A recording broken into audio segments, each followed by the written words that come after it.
Hello everyone, welcome to our channel tech info up and मैं हूं अंकित और स्वागत करता हूं आप सभी का आपके अपने चैनल पे। दोस्तों, जैसा कि आपको तो पता ही है कि this is the only dedicated channel where all the civil engineering softwares are taught. Okay, तो एक एक करके अपन बात कर लेते हैं। जैसे कि अपन हर बार करते हैं कि गूगल अर्थ, आरजीआईएस, ऑटोकैड, ईपानेट, क्रोपवॉट। ठीक है, इसमें मैं आपको बता दूं कि ईपानेट है, जो जो क्रोपवॉट है, और जो sewer CAD, water CAD, storm CAD और स्टॉर्म एंड सैनिटरी एनालिसिस, जिसको कि अपन SSA बोलते हैं। ये जितने भी सॉफ्टवेयर्स हैं, ये सब आपके वाटर रिसोर्सेज से रिलेटेड सॉफ्टवेयर्स हैं। ठीक है, इसके अलावा अगर अपन बात करें आपका ArcGIS, गूगल अर्थ और ऑटोकैड, ये तीनों सॉफ्टवेयर इस तरीके से हैं कि आप जैसे मान लीजिए किसी कोई कंसल्टेंसी स्टार्ट करते हैं या सर्विस से रिलेटेड जो सॉफ्टवेयर होते हैं, डिज़ाइन रिपोर्ट अगर आप किसी को बना करके देते हैं या सैटेलाइट वगैरह किसी की इमेज पर काम करते हैं, तो इसके लिए आपके जो भी सॉफ्टवेयर्स हैं, ऑटोकैड, ArcGIS और गूगल अर्थ काम में आते हैं। इसके अलावा जो आपका माइक्रोसॉफ्ट प्रोजेक्ट है, प्राइमावेरा वगैरह, ये जो दोनों सॉफ्टवेयर प्लानिंग में सबसे इंपॉर्टेंट सॉफ्टवेयर है दोस्तों। अगर आपने सिर्फ सिंगल सॉफ्टवेयर ये माइक्रोसॉफ्ट प्रोजेक्ट भी अगर आप लोगों ने सीख लिया है दोस्तों, तो इसकी अपने आप में एक बहुत वास्ट फील्ड है और ये अकेला अपने दम पर आपको नौकरी दिलवा देगा। ठीक है, प्राइमावेरा इसका भी एक्सटेंडेड वर्जन होता है। ठीक है, माइक्रोसॉफ्ट प्रोजेक्ट अभी अपन पढ़ ही रहे हैं। इसके अलावा स्टेट प्रो, रेविट जो होगा, ये आपके स्ट्रक्चरल सॉफ्टवेयर हैं, स्ट्रक्चरल एनालिसिस में काम में आते हैं। ठीक है, इसमें ऑटोकैड भी काम में आता है। तो दोस्तों, अभी जो अपना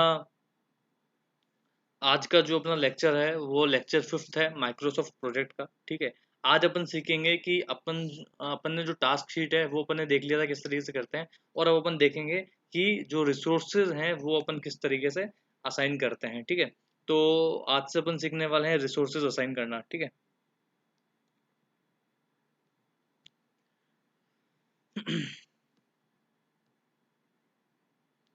तो दोस्तों, ये वो लास्ट शीट थी जो लास्ट टाइम अपन ने देखी थी। अपन ने कि किस किस तरीके से प्रोजेक्ट समरी टास्क और आउटलाइन नंबर, ये सब अपन ने देखा था। प्रोजेक्ट समरी टास्क में क्या होता है कि जो XYZ नाम का प्रोजेक्ट है ये आ गया था। इसके बाद अपन ने इनका जो है वर्क जो टेक्स्ट स्टाइल है वो सब अपन ने चेंज कर दिया था ओवरऑल का। अगर अपन इन सबको बोल्ड पे डालेंगे तो ये बोल्ड में चला जाएगा। ये सब अपन ने देखा था लास्ट टाइम। ठीक है, इसके अलावा project summary task, outline number और भी ये सब चीज़ें अपन ने देखी थी। इसके अलावा देखा था अपन ने कि इसको अपन इंडेंट कैसे करते हैं। यहाँ से अपन क्या करते थे कि टास्क में जाते थे और यहाँ से अपन ये जो एक्टिविटीज़ है इन सबको अपन इंडेंट करते थे। अब इसका मतलब क्या हो गया कि ये जो प्रोजेक्ट है इसकी ड्यूरेशन है 49 डेज, और इसके ये जो सब हेड है, commence of work, middle of work और आपका फिनिश ऑफ वर्क, तो ये तीन तरीके की एक्टिविटीज़ है। तो ये तीन इसके आप एक तरीके से पैकेज मान लीजिए कि कई बड़े प्रोजेक्ट्स ऐसे होते हैं जिसको आप कंटिन्यूशन में देते हैं, तो आप उसको फर्दर सब डिवाइड कर देते हैं, तो उनको आप बोलते हैं पैकेज ए, पैकेज बी, पैकेज सी, इस तरीके से करके। तो ये भी एक तरीके से पैकेज मान लीजिए कि एक पैकेज है कमेंस ऑफ वर्क, और उसके अंदर में ये सब एक्टिविटीज आती है। ठीक है, तो ये सब अपन ने लास्ट टाइम सीखा था कि किस तरीके से करते हैं, और उसके अकॉर्डिंग ही उसका जो बार चार्ट है वो बन करके आता है। ठीक है, तो आज अपन सीखते हैं दोस्तों कि अपना जो रिसोर्सेज है वो कैसे असाइन होता है।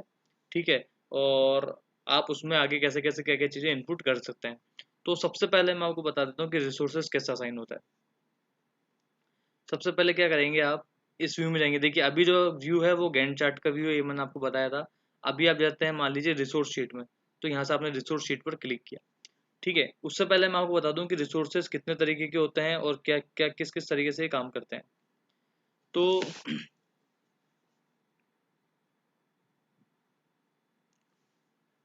अगर अपन बात करें रिसोर्सेज की, तो रिसोर्सेज जनरली तीन तरीके के होते हैं। ठीक है, आपका जो सबसे पहला रिसोर्स होगा वो होगा आपका वर्क रिलेटेड रिसोर्स। ठीक है, एक मिनट, अब इसकी जो थिकनेस है वो बढ़ा देते हैं। ओके,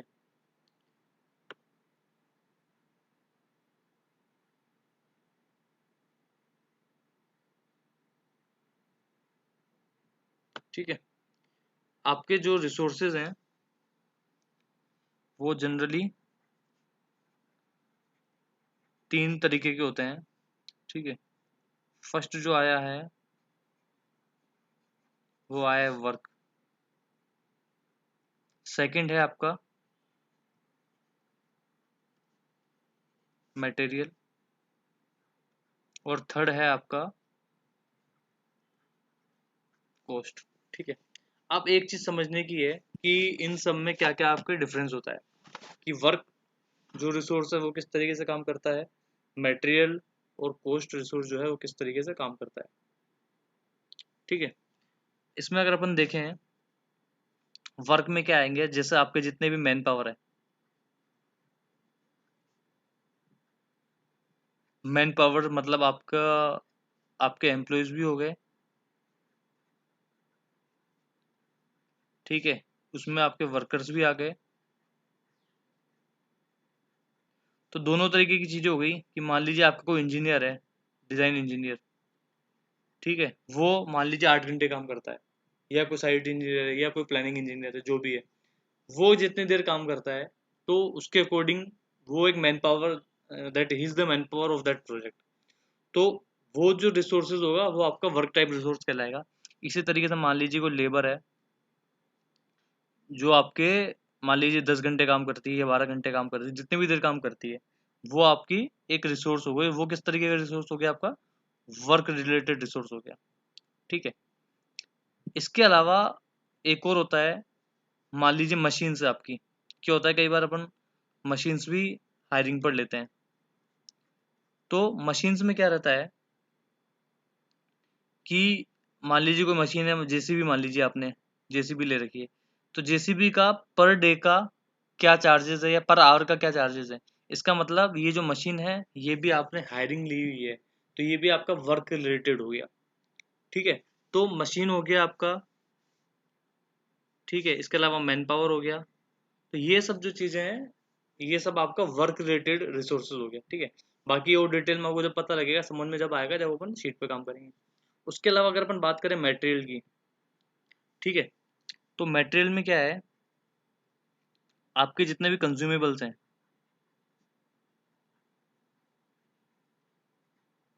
ठीक है, कंज्यूमेबल जितने भी होंगे वो सब आपके इस पर काम करेंगे। ये it will also be treated as a resources, पर ये जो आपका रिसोर्स होगा ये कौन सा रिसोर्स होगा, मेटेरियल रिलेटेड रिसोर्स होगा।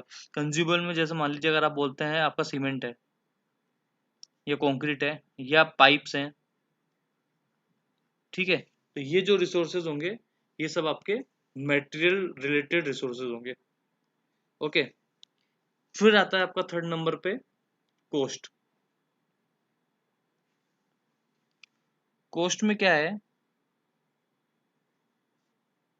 कॉस्ट में क्या होती है, सिंपल डायरेक्ट कॉस्ट जो होती है, जो कि ना मैन पावर से रिलेटेड है ना मटेरियल से रिलेटेड है। ये जो कॉस्ट होती है आपकी डायरेक्ट कॉस्ट होती है, और इसको अपन कहीं असाइन नहीं करते।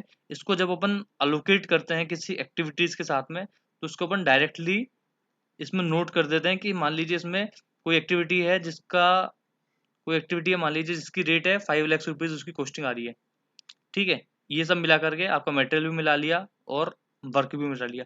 उन सब के बाद अपन ने बोल दिया कि 1000 रुपये ये चीज होते ही इसका लगेगा, तो ये आपकी डायरेक्ट कॉस्ट होगा। ये ऐसा एक्सपेंसेस है जो हर एक्टिविटी वाइज वेरी करता है, आप समझने की कोशिश करना। ये ऐसा एक्सपेंसेस है जो हर एक्टिविटी वाइज वेरी करता है। ठीक है, तो ये इस तरीके से अगर अपन देखें तो ये आपके तीन तरीके के रिसोर्सेज हो गए, आपका वर्क हो गया, मटेरियल हो गया और कॉस्ट हो गया। ठीक है, अब अपन चलते हैं सीधा एमएसपी पर। ये आपकी रिसोर्स शीट है। ठीक है, इस रिसोर्स शीट में आपको क्या क्या करना है कि सबसे पहले मान लीजिए आपने किसी इंजीनियर का नाम डाला। ठीक है, अपन बोलते हैं कि अपन ने डिजाइन इंजीनियर डाला। इस तरीके से डिजाइन इंजीनियर डालने के बाद में अब ये जो रिसोर्स आएगा ये किस तरीके का रिसोर्स आएगा, वर्क टाइप रिसोर्स आएगा। ठीक है, तो आपने वर्क टाइप डाल लिया। मटेरियल तो इसमें आएगा नहीं। ठीक है, ये इसका इनिशियल ले लिया डी, डी मतलब डिजाइन इंजीनियर। आप चाहते हो डी के साथ ये ई भी ले तो डी, ये आप डाल सकते हो, ये आप एडिट कर सकते हो। ठीक है, सबसे पहले आपने डिजाइन इंजीनियर डाला। आपका जो रिसोर्स टाइप हो गया, देखो तीन तरीके के टाइप होते हैं, मैंने बताया था, वर्क होगा, मटेरियल होगा, कॉस्ट होगा। जो भी जितने भी हजारों रिसोर्सेज होंगे तो वो इन्हीं तीन कैटेगरी के अंदर ही रहेंगे, वर्क, मटेरियल या फिर कॉस्ट। ठीक है, ये आपने डाला वर्क टाइप का। उसके बाद आपका इनिशियल आ गया डी। ये आप किसी ग्रुप के अंदर डाल सकते हो, मान लीजिए आपने डाल दिया इंजीनियर ग्रुप, ये आप इंजीनियर ग्रुप की इसमें बात कर रहे हो।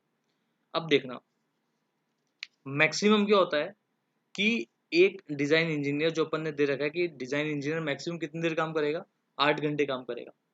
तो अभी आप क्या कह रहे हो कि एक जो डिजाइन इंजीनियर है, जो एक डिजाइन इंजीनियर आपने हायर कर रखा है, वो मैक्सिमम 8 घंटे काम कर सकता है। आप उससे एक दिन में 8 घंटे का ही काम करवा सकते हो। ठीक है। अगर आपने कहा कि आप 2 लेना चाहते हो, अगर आपने मान लो यहाँ पर 2 कर दिया, तो 8 घंटे की जगह वो 16 घंटे काम कर पाएगा। समझने की कोशिश करना कि एक डिजाइन इंजीनियर मैक्सिमम कितना काम कर सकता है, 8 घंटे का ही काम करेगा। ठीक है। आप बोल रहे हो कि नहीं, एक से काम नहीं चलेगा, अपन को 16 घंटे का काम करना है, तो या तो उसके लिए 2 दिन लगाओ उस एक्टिविटीज के लिए, या उसका जो ड्यूरेशन है वो ड्यूरेशन बढ़ाना पड़ेगा। अब क्या होगा, अब आप समझने की बात करना कि समझने की कोशिश करना कि मैंने जो 2 लिखा है, इसका मतलब ये नहीं है कि मैंने 2 डिजाइन इंजीनियर ले लिए। इट डजेंट मीन कि मैंने 2 डिजाइन इंजीनियर ले लिए, मैंने 2 शिफ्ट लिए। अब मेरे पास जो डिजाइन इंजीनियर अवेलेबल है काम करने के लिए, वो 16 घंटे काम करेंगे। अब या तो मैं कर सकता हूँ कि मैं एक ही डिजाइन इंजीनियर से 16 घंटे काम करवा लूँ, या मैं 2 डिजाइन इंजीनियर ले लूँ जो 8-8 घंटे काम कर सके। ओके। सब क्या समझ में आया कि इसका मतलब ये नहीं कि मैंने नंबर बढ़ा दिए। एक का मतलब क्या था, जब एक यहाँ पर था कि एक डिजाइन इंजीनियर 8 घंटे काम करेगा, मतलब अगर अपन को कोई डिजाइन से रिलेटेड काम है और अगर अपन को डिजाइन इंजीनियर को यूटिलाइज करना है, तो अपन सिर्फ 8 घंटे का ही उनको, 8 ही घंटे हैं अपने पास कि अपन उनको 8 घंटे यूटिलाइज कर सकें। अब अगर मैंने 2 लगा दिया यहाँ पर, या 1.5 लगा दिया, या 2 लगा दिया, तो 2 का मतलब हुआ कि मेरे पास 16 घंटे अवेलेबल है, मतलब मेरे पास 16 घंटे डिजाइन से रिलेटेड का काम अवेलेबल करने के लिए डिजाइन इंजीनियर है। मतलब या तो वो एक ही डिजाइन इंजीनियर कर सकता है, या हो सकता है 2 भी हों, पर 16 घंटे से ज्यादा का मैं काम नहीं दे सकता। हो सकता है 16 घंटे की जगह आप 14 घंटे करवा लो या 10 घंटे करवा लो, वो आपके ऊपर है। पर अब मैं 16 घंटे से ज्यादा नहीं करवा पाऊंगा। वो इसलिए कि 8 घंटे का जो इनपुट अपन ने ऑलरेडी इंसर्ट किया हुआ है कि अपन जो वर्किंग है वो 8 घंटे की है। ठीक है। इसलिए मैं 8 और 8 के मल्टीपल में चल रहा हूँ। ओके। अब अपन चलते हैं कि इनकी स्टैंडर्ड रेट क्या है। मान लीजिए इनकी स्टैंडर्ड रेट है पर घंटे के हिसाब से, मान लीजिए 500 रुपये है। 500 रुपये पर आवर क्या है, इसकी स्टैंडर्ड रेट है। इसमें इनका ओवर टाइम कुछ भी नहीं है, और कॉस्ट पर यूज भी कुछ भी नहीं है। कॉस्ट पर यूज क्या होता है ये मैं आपको बाद में बताता हूँ। ठीक है। ये सब प्रोरेटेड है और ये कैलेंडर हो गया। अब समझना, मेरा जो डिज़ाइन इंजीनियर है, जो कि वर्क रिलेटेड है, इंजीनियर ग्रुप का है, और मेरे पास 16 घंटे, मतलब 2 यूनिट है। 2 यूनिट मतलब आप ये बेसिकली आप इसको यूनिट मान लीजिए कि 2 ही यूनिट है मेरे पास कि मैं 16 घंटे ही काम करवा पाऊंगा, जिसकी स्टैंडर्ड रेट है 500 रुपये पर घंटे। ठीक है। अब मान लीजिए एक कोई प्लानिंग इंजीनियर है,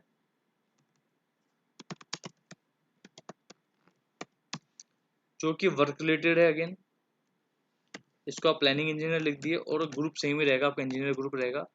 वो मान लीजिए वो आपके पास अवेलेबल है 5 यूनिट के तक। ठीक है। 5 यूनिट तक आपका जो प्लानिंग इंजीनियर है वो अवेलेबल है, जिसकी रेट है 400 रुपये पर आवर। ठीक है।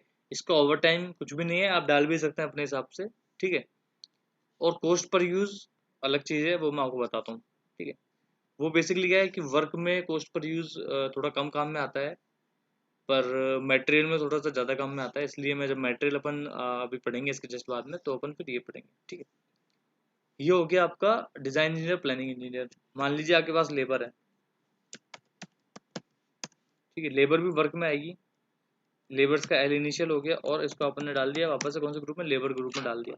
आपके पास मान लीजिए 100 लेबर अवेलेबल है। 100 लेबर अवेलेबल होने का मतलब क्या है कि अगर मैं 8 घंटे के हिसाब से चलता हूँ, एक लेबर मेरी अगर 8 घंटे काम करती है, तो मेरे पास हो गए 100 यूनिट। आप समझना इसको, ये यूनिट एक तरीके से कि मैक्सिमम जो यूनिट है मेरे पास 8 × 100 मतलब 800 घंटे। अगर मैं काम करवा सकता हूँ तो मेरे को 800 घंटे में ही वो काम करवाना पड़ेगा, अदरवाइज मैं काम ही नहीं करवा सकता। ठीक है। अंडरस्टूड। तो मेरे पास सिर्फ 800 घंटे ही अवेलेबल है काम करवाने के लिए। तो ये हो गया। तो ये आपका हो गया वर्क रिलेटेड। ठीक है। अब आप वापस से किस में जाएंगे, अब आप वापस से जाएंगे गैंट चार्ट में। ठीक है। आपने देखा कि आपके पास 3 चीज़ें अवेलेबल है। एक तो आपके पास प्लानिंग इंजीनियर अवेलेबल है, एक डिज़ाइन इंजीनियर और एक लेबर। ये 3 तरीके के आदमी आपके पास अवेलेबल है, रिसोर्सेज अवेलेबल हैं, और इन तीनों की स्टैंडर्ड रेट है, स्टैंडर्ड वर्किंग है। अब मान लीजिए टास्क ए है या टास्क बी मान लीजिए। टास्क बी में आपको अगर रिसोर्स असाइन करना है, वो रिसोर्स देखो, ये सब तो अपन पहले पढ़ चुके थे। ड्यूरेशन एस्टिमेटेड क्या होता है, डिस्प्ले ऑन टाइमलाइन, हाइट बार और रोल अप, ये अपन सब पढ़ चुके हैं।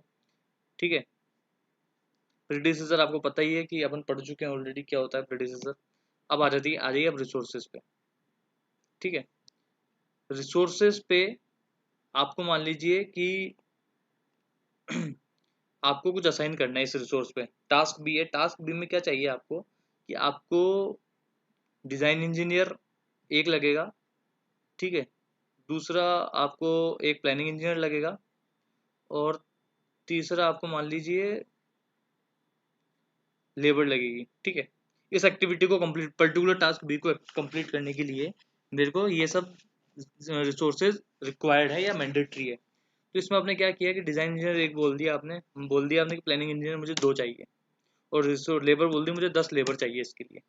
तो अब 10 लेबर चाहिए, इसका मतलब कि मेरे को 10 इंटू 8 80 घंटे तो लेबर के चाहिए, प्लानिंग वाले के 2 इंटू 8 16 घंटे प्लानिंग वाले के चाहिए, और 8 घंटे 1 इंटू 8 मतलब डिज़ाइन इंजीनियर के आपको 8 घंटे चाहिए। ठीक है, सिंपल इस तरीके से समझो कैलकुलेशन को। उसके बाद आपने किसी भी चीज़ पर क्लिक नहीं किया, आप सीधा चलते रहे। अब जो कॉस्ट है वो ऑटोमेटिकली इस एक्टिविटी पर आ जाएगी, बस आपको कुछ नहीं करना, क्योंकि ऑलरेडी आप उनकी जो स्टैंडर्ड रेट है पर आवर के हिसाब से आप इनपुट कर चुके हो। शायद लेबर की कॉस्ट अपन ने नहीं डाली, मैं एक बार देख लेता हूँ लेबर की कॉस्ट क्या रही होगी। रिसोर्स शीट में गए अपन वापस से। हाँ, लेबर की कॉस्ट देखो, यहाँ पे लेबर की कॉस्ट नहीं डाली अपन ने। लेबर की कॉस्ट अपन मान लेते हैं कि 500 रुपये पर डे रहेगी। देखो, इसको अपन यूनिट चेंज भी कर सकते हैं, जरूरी नहीं अपन आवर में काम करें, अपन पर डे में भी चेंज कर सकते हैं। ठीक है, तो 500 रुपये पर डे अपन ने चेंज कर दिया। ओके, तो उस हिसाब से वापस से अपन इसमें अपने गैंट चार्ट में आ गए, और अपन वही जो टास्क बी को रिसोर्स दे रहे थे वो अपन 1 मिनट वापस दे देते हैं कि डिज़ाइन इंजीनियर हो गया, लेबर्स हो गए मान लो, और ये प्लानिंग इंजीनियर। अब ये 3 ही रिसोर्स आएंगे अभी, क्योंकि अपन ने वहाँ पर जो रिसोर्स शीट में डाल रखा है वो 3 ही रिसोर्सेज डाल रखे हैं। ये आपने, ठीक है, ये आपने मान लीजिए 10 लेबर डाल दिए, प्लानिंग इंजीनियर 2 डाल दिए, और ये सब कॉस्ट ऑटोमेटिकली आ गई, इसमें अपन ने कुछ भी नहीं डाला, और ये अपन ने ओके कर दिया। अब देखो, सबसे पहले ये इस वाली बार की बात करो। इस वाली बार में डिज़ाइन इंजीनियर और लेबर, ठीक है, 10, और प्लानिंग इंजीनियर 2। ठीक है, डिज़ाइन इंजीनियर एक है इसलिए आया नहीं, उसका एक लिखा हुआ, बाकी लेबर 10 और प्लानिंग इंजीनियर 2। तो इस पर्टिकुलर एक्टिविटी को कंप्लीट करने के लिए अपने को ये सब रिसोर्सेज चाहिए। ठीक है, सिंपल है, आपके पास जो रिसोर्सेज हैं, जितने भी रिसोर्सेज है वो सब कुछ शो हो गए।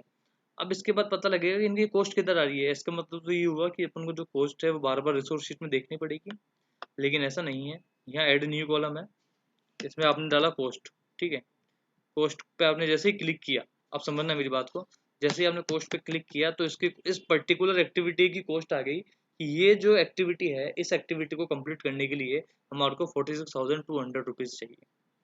ठीक है, अब वो कैसे आया ये मैं आपको बताता हूँ। 46,200 रुपीज़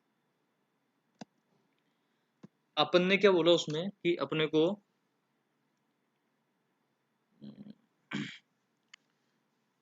को उसमें क्या क्या लिया अपन ने। एक तो अपन ने लिया डिज़ाइन इंजीनियर। ठीक है, ये पेन थोड़ा चेंज कर देता हूँ मैं। एक तो अपन ने लिया डिज़ाइन इंजीनियर। डिज़ाइन इंजीनियर की कॉस्ट क्या है, 1 है। ठीक है, कितनी देर काम कर रहा है, 8 घंटे काम कर रहा है, और पर आवर का इसका क्या है, 500 है। और कितने दिन ऐसे काम करेगा वो, देखो इस एक्टिविटी को कितना दिन लगेगा। ये जो एक्टिविटी है आपकी 3 दिन चलने वाली है। ठीक है, एक्टिविटी आपकी कितने दिन चलने वाली है, 3 दिन चलने वाली है, तो इसको आपने इंटू 3 कर लिया। ऐसे ही आपको प्लानिंग इंजीनियर आपके कितने हैं, 2 हैं, जो कि 8 घंटे काम करेंगे, जिसकी रेट क्या है। अब देखो, प्लानिंग इंजीनियर की आपको रेट देखनी पड़ेगी, तो अब आप रिसोर्स शीट में गए और प्लानिंग इंजीनियर की रेट देखिए आपने। प्लानिंग इंजीनियर की रेट है 400 रुपीज़, तो वापस से आप 400 रुपीज़ यहाँ पर लिख दिया आपने। और एक्टिविटी तो भाई 3 दिन ही रहेगी इनकी भी। फिर आप आ जाओ लेबर्स पे। लेबर्स कितने हैं आपके, 10 लेबर हैं जो कि 8 घंटे काम करेंगे, और इनकी पर डे की कॉस्ट क्या है, 500 रुपये, जो कि 3 दिन काम करेंगे। ठीक है, अब सिंपल सी कैलकुलेशन है, ये कैलकुलेशन आप जैसे ही करते हैं तो आप खुद एक बार इसका सम निकाल पाएंगे कि इसका सम कितना आता है। देखिए 500 इंटू 3 इंटू 8, ये जो रेट आएगी आपकी, ये आ गई 12,000 रुपीज़। ठीक है, इसके बाद आता है आपका 2 इंटू 8 इंटू 400 इंटू 3, ये रेट आती है आपकी 19,200। ठीक है, इसके बाद आती है आपकी लेबर की, लेबर का क्या है, 10 इंटू 8 इंटू 500 इंटू 3, सॉरी इसकी जो रेट रहेगी इसमें 8 नहीं आएगा, क्योंकि ये जो रेट है लेबर की, ये पर डे की रेट है। अपन ने यूनिट चेंज करी थी, आपने ध्यान दिया हो तो। इसकी जो रेट है वो पर डे की रेट है, तो 10 लेबर 3 दिन काम करेगी, और पर डे अगर 500 रुपये रेट है तो 500 से मल्टीप्लाई होगा, सिंपली है। तो इसकी जो आएगी कैलकुलेशन, 10 इंटू 500 इंटू 3। ठीक है, इसकी कैलकुलेशन रहेगी आपकी 15,000। अब आप जब इस पूरे को ऐड करते हैं तो वो क्या आता है आपका, 12,000 प्लस 19,200 प्लस 15,000। ठीक है, ये आपका आता है 46,200। अब आप एक्चुअल में देखोगे, एक्चुअल में इसकी कॉस्टिंग कितनी आ रही है, तो आप वापस से आपका जो गैंट चार्ट है वो ओपन किया आपने, और इसकी जो कॉस्टिंग आ रही है वो भी आ रही है 46,200। ठीक है, तो ये कैलकुलेशन अब अपन ने जेन्युइनली भी करके देख ली कि कितनी इसकी कॉस्टिंग आ सकती है, और ऐसे अगर अपन एमएसपी में करते हैं तो ऐसे इसकी कितनी कॉस्टिंग आ रही है दोस्तों। तो ये अपन ने देखा कि अगर जब अपन वर्क रिलेटेड रिसोर्सेज अलोकेट करते हैं, ठीक है, तो किस तरीके से इसकी कॉस्टिंग आती है, और हर एक आइटम की जो कॉस्टिंग है वो किस, जैसा मान लीजिए अब एक और रिसोर्सेज हैं जिसकी ड्यूरेशन है, कोई कम ड्यूरेशन वाला लेते हैं जिसकी कैलकुलेशन आसान समझे कि 2 दिन का आएगी। ठीक है, इस 2 दिन में जब अपन क्लिक करते हैं तो अपन एक रिसोर्स अलोकेट कर देते हैं। ठीक है, इस बार क्या करते हैं अपन कि लेबर ले लेते हैं और प्लानिंग इंजीनियर ले लेते हैं। ठीक है, अगर अपन लेबर, देखो 10 लेबर तो अपनी वहाँ पर कंज्यूम हो गई, अब 10 लेबर अपन और ले लेते हैं इसमें, या 20 ले लेते हैं, और प्लानिंग इंजीनियर एक ले लेते हैं, और उसको अपन सीधा इसकी कॉस्ट निकाल लेते हैं कि इसमें ज़्यादा इतना टाइम लगेगा नहीं। इसमें मेन काम जो है वो लेबर का, प्लानिंग इंजीनियर का 1 दिन का काम बहुत है, मतलब 8 घंटे बहुत है उसके, और डिज़ाइन इंजीनियर की इसमें रिक्वायरमेंट नहीं है। अब जब अपन कॉस्ट निकालेंगे तो सीधी इसकी कॉस्ट आ जाएगी 26,400। 26,400 कैसे है ये अब आपको पता है कि अगर अपन ने, अब देखो इसके आप अगर इसमें चलते हैं, बार चार्ट जब आप इसका शो करेंगे यहाँ का, ठीक है, तो ये देखिए 20 लेबर लिए और एक प्लानिंग इंजीनियर लिया है, और 20 लेबर कितने दिन के लिए अपन ने, 2 दिन के लिए लिए। ठीक है, तो अब इसको कैसे करेंगे आप, 20 लेबर 2 दिन के लिए लिए तो 20 इंटू 2 इंटू 500 प्लस एक प्लानिंग इंजीनियर लिया अपन ने जो कि 8 घंटे का है, और 400 इंटू 8 इंटू 1 इजिकल्स टू आपका क्या आ जाएगा। अभी आप जब इसकी कैलकुलेशन करेंगे तो आपका आ जाता है 20 इंटू 2 इंटू 500 प्लस 400 इंटू 8। ठीक है, ये आ जाता है आपका 23,200। अब आप देखो कि एक्चुअल में ये कितना आ रहा है, एक्चुअल 26,400 आ रहा है। अच्छा सॉरी, अपन ने क्या किया कि प्लानिंग इंजीनियर का एक ही दिन के लिए एक्टिविटीज आपको मल्टीप्लाई करना पड़ेगा, ये इंटू 2 होगा। जैसे ही आप इसको मल्टीप्लाई करोगे तो 400 इंटू 8, 8 चौक 32 दूनी 6400, हाँ तो इसकी रेट बढ़ जाएगी और इट विल बी 26,400। ठीक है, तो सिंपली ये क्या आ गया, ये आपका 26,400 आ गया। तो इस तरीके से अपन ने क्या देखा कि अपन गैंट चार्ट की व्यू में जाते हैं, रिसोर्स शीट में जाते हैं, रिसोर्स शीट में जाने के बाद अपन ने वर्क टाइप रिसोर्सेज जितने भी वो सब अपन ने अलोकेट करके देख लिए कि कितने रिसोर्सेज अपन काम में ले सकते हैं। मान लीजिए अब एक मशीन ली अपन ने, ठीक है, जो कि वर्क रिलेटेड ही है, इसको आपने डाल दिया मशीन की कैटेगरी में, और उसको भी आपने स्पेसिफाई कर सकते हैं कि मशीन में की भी के लिए आपने मान लो जेसीबी ली। ठीक है, तो मशीन में भी आपने जेसीबी ली है, इसका जेसीबी का जो पर डे का किराया है आप मान लो 1,000 रुपये है। 1000 रुपये इसका पर डे का किराया है। अब समझना इसको, मेरी बात को। अब मैं आपको इसमें बताता हूँ कि देखो, जेसीबी का एक एक्टिविटी का किराया, एक एक्टिविटी नहीं, पर डे का किराया 1000 रुपये। लेकिन जब आप इसको किसी सिंगल एक्टिविटी के लिए काम में लेते हैं, लेकिन जब आप इसको किसी सिंगल एक्टिविटी के लिए काम में लेते हैं, तो जो आपकी मशीन है वो कहीं से आएगी ट्रांसपोर्ट होकर के। ठीक है, तो जब ये एक बार आती है एक सिंगल एक्टिविटी के लिए, तो इसका एक बार का किराया लगता है मान लो 2000 रुपये। ये आ गया cost per use. Cost per use मतलब आपने एक बार यूज करने पर कितनी उसकी कॉस्टिंग आ रही है। ये कॉस्टिंग तो अलग है, जो उसका पर डे का लगेगा किराया, दैट इज डिफरेंट, ये तो रेंट हो गया। पर ये जो कॉस्टिंग है ये आपकी एक एक्टिविटी के लिए काम में आएगी। वो एक्टिविटी अगर आपकी 20 दिन चलती है तो 20 दिन का किराया एकदम सिंगल डे ही लगेगा, वो आपका 2000 रुपये होगा। पर अगर आप इस एक्टिविटी से हटा करके, किसी एक एक्टिविटी से हटा करके अगर आप दूसरी एक्टिविटी में इसको लेकर के जाते हैं, तो फिर वापस से इसका किराया लग जाएगा 2000 रुपये। ठीक है, अदरवाइज जो इसका पर डे का चार्ज है वो तो चलता रहेगा। कैसे, मैं बताता हूँ आपको। कि मान लीजिए ये एक एक्टिविटी है टास्क डी। ठीक है, टास्क डी में आपने जैसे रिसोर्स असाइन किए है, तो इसमें तो क्या है, काम सिर्फ लेबर्स का काम है और जेसीबी का काम है। ठीक है, तो लेबर तो मान लो 5 लेबर चाहिए आपको, पर जेसीबी चाहिए, जेसीबी एक ही चाहिए होगी आपको अभी, एक ही चाहिए, या क्योंकि आपने इसकी यूनिट ही एक ही डाली है। ठीक है, अगर आपको ज़्यादा चाहिए तो फिर आपको इसकी यूनिट चेंज करनी पड़ेगी, क्योंकि मैक्सिमम आपको बढ़ाना पड़ेगा उसका। ठीक है, अभी आपकी यूनिट एक ही है, मतलब आप इससे 8 घंटे एक दिन में काम करवा सकते हो। ठीक है, तो ये हो गया आपका एंड चार्ट।